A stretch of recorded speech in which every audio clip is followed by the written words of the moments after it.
faut que l'État y gagne, il faut que les populations y gagnent. Nous avons estimé qu'au bout de la construction, la mairie gagnera 300 millions. On pourra dégager 300 millions pour la mairie, 300 millions de francs CFA pour la mairie. Pour un budget, pour qu'il fasse ce projet structurel dans la mairie. Donc ça, c'est déjà le premier point. Quand vous dites que la mairie n'a aucun gain, ne gagne rien, il y a 300 millions prévus pour la mairie à la fin du centre commercial. Parce que moi, je viens, j'investis. Il faut que tu attendes que je récupère mes billes, mes fonds, pour que je te donne. C'est pour ça qu'on dit que ici, Ousmane Doye a pris ou les gens ont pris, c'est n'importe quoi. Ça ne marche pas dans un business correct, clair et net. Nous, on n'est pas des voleurs. Non. On calcule 1 plus 1 égale 2. Donc je viens investir. J'attends de récupérer mon investissement avant que la mairie puisse y trouver son compte. C'est ce qui est normal. Donc on a dégagé 300 millions pour la mairie. Et on a suggéré, dans le plan environnemental et social, de refaire les écoles.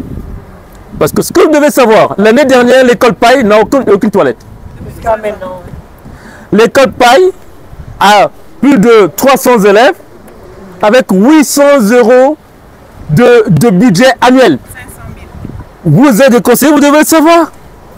C'est un scandale. Comment le maire veut vouloir faire, vous voulez prendre un chantier dans lequel il n'a même pas investi, il n'a pas mis un euro, il n'a mis aucun fonds, il vient de récupérer. Alors qu'il y a des élèves, des enfants de la Gueltapé qui sont dans l'école Paille, l'avenir de demain, l'avenir du Sénégal, qui sont là sans toilette. Sans toilette. Est-ce que vous pouvez imaginer? C'est une folie. Donc, pour moi, ça, c'est des points très importants. Il faut le comprendre.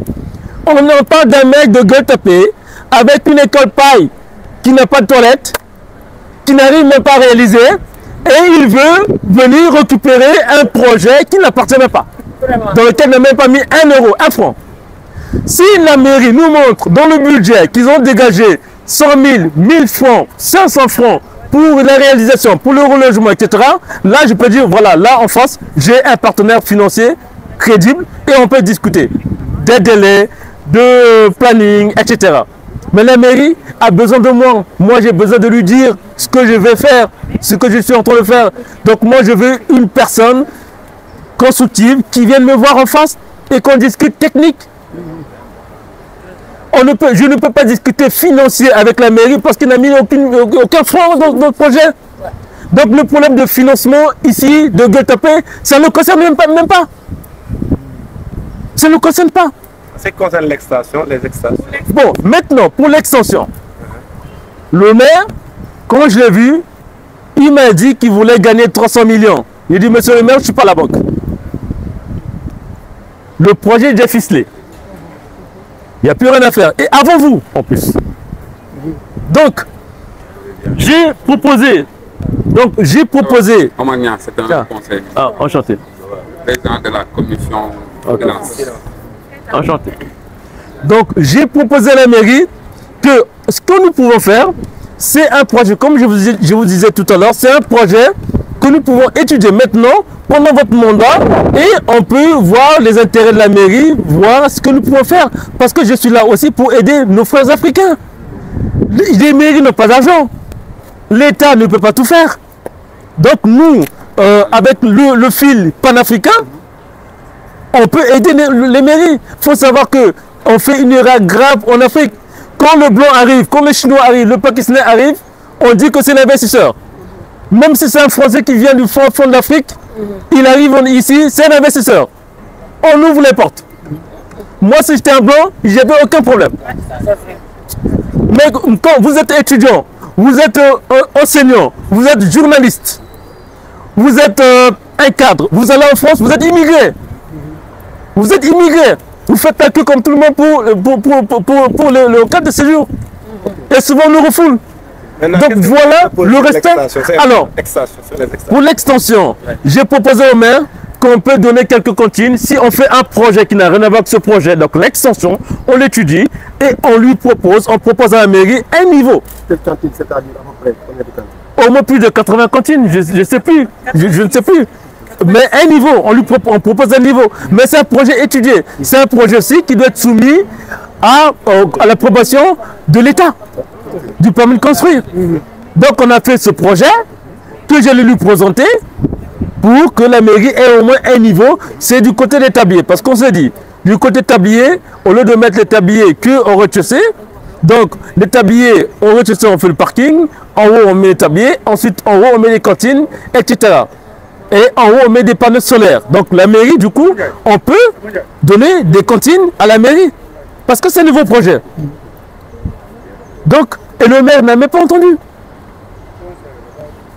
C'est de ça qu'on parle. Donc, nos avantages, nous aurons à la fin 300 millions de francs CFA.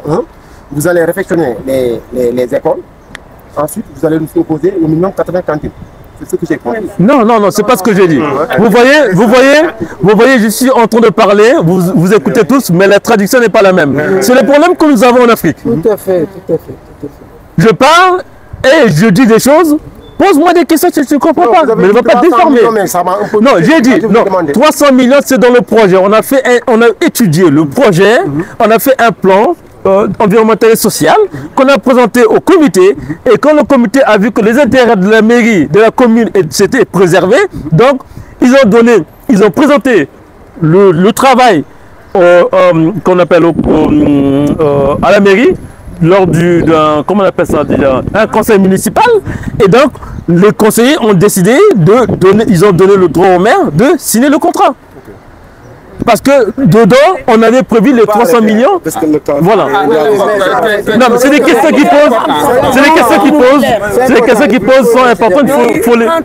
C'est des questions qui posent. Non, c'est des questions qui posent parce qu'on ne se voit pas tout le temps. On ne se voit pas tout le temps. Non, mais je continue. Dans les 300 millions.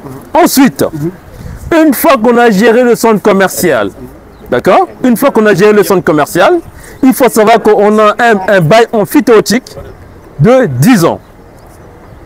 Une fois qu'on a géré le centre commercial, on donne le bâtiment à la mairie récupère le fruit des cotisations, des recettes, et c'est 36 millions par mois, c'est de ça qu'on parle, 36 millions par mois. La mairie ici, à l'époque, la mairie collectait 3 millions 100. Nous, on vous apporte 36 millions. 36 millions. Donc, imaginez Gueule-Tapée à 36 millions par mois. Imaginons Gueule-Tapée à 36 millions par mois. Le problème qu'on a, c'est qu'on ne se projette pas dans le futur. On ne pense pas à nos générations futures, on ne pense pas à nos enfants, parce que le maire aujourd'hui pense c'est qu'aujourd'hui et maintenant. D'accord? C'est ça son problème. Mais pensons à l'avenir.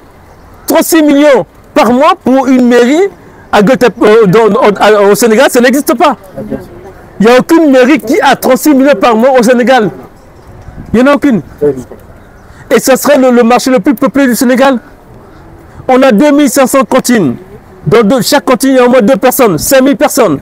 Au moins un visiteur, 7500 visiteurs au même moment dans ce marché. C'est de ça qu'on parle. Donc ça va apporter une valeur ajoutée pour la population. Ensuite, à la fin, on va embaucher plus de 200 jeunes de la Gueule-Tapée. Parce qu'il faut faire la sécurité, le nettoyage, l'entretien, etc. Énormément de choses. Et dans le groupe qui travaille, c'est plus de 80 personnes. Il y a énormément de jeunes de la Gueule-Tapée. L'électricien, c'est un jeune de la Gueule-Tapée. Comment on appelle, celui qui fait la métallerie, c'est un jeune de la Gueule-Tapée. Énormément de jeunes de la Gueule-Tapée qui travaillent ici. Et de l'Ibou. C'est de ça qu'on parle. C'est vrai, juste une précision. Une précision, parce qu'il a parlé de Gueule-Tapée. Mais il veut dire derrière, il fait allusion à la commune. Il fait allusion à la commune. C'est la commune, toute la commune. Je vous ramène un peu en arrière. Ok. J'ai une question maintenant. Quand le maire vous a notifié, juste un mois après son installation, il vous a demandé de fermer ce chantier. Ah, le courrier dit que fermeture du chantier. Le courrier, c'est qui? Maintenant, avant cela, est-ce qu'il a essayé de vous rencontrer? Non. Est-ce qu'il est venu visiter le chantier? Non.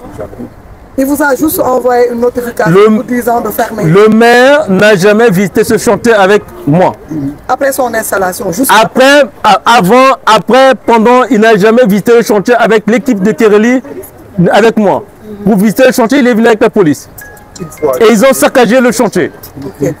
Ils ont mis en arrêt les pompes. Ils ont balancé de l'eau partout pour faire une mauvaise publicité. C'est de ça qu'on parle.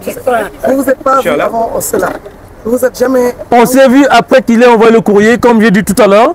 J'ai été voir notre Albouindao qui m'a dit, je le connais, viens, je te le présente. Il a appelé tout de suite, on est parti. Non, j'ai toujours vu avec des témoins. Et dans son bureau, Alain. Et dans son bureau. Comment une personne... Alors, expliquez-moi. Quand même, on est dans un monde où, à un moment donné, on ne doit plus s'appeler musulman, où on doit arrêter de prier. Comment j'ai vu une personne et qui dit qu'il sort devant le monde pour dire que je ne l'ai jamais vu? C'est incroyable, qu'il arrête de prier. Ah ouais, bien sûr. Dieu n'est pas... C'est pas un Dieu de mensonge. C'est pas possible. Je l'ai vu devant témoin et il dit que je ne l'ai jamais vu. La deuxième fois, je l'ai vu avec Mbandja. Mbandja, c'est le délégué des marchés de tout le Sénégal. Dans son bureau. Et je lui ai répété ce que je vous dis. J'ai dit, monsieur le maire, ce que vous demandez, ce n'est pas possible. L'État, c'est une continuité. Il y a un contrat signé avec l'équipe précédente dans les normes. Le projet Gueule-Tapée, Macky Sall l'a eu, tout le monde l'a eu, toutes les autorités l'ont eu. La DSCOS, parce qu'on a eu que des problèmes dans ce projet.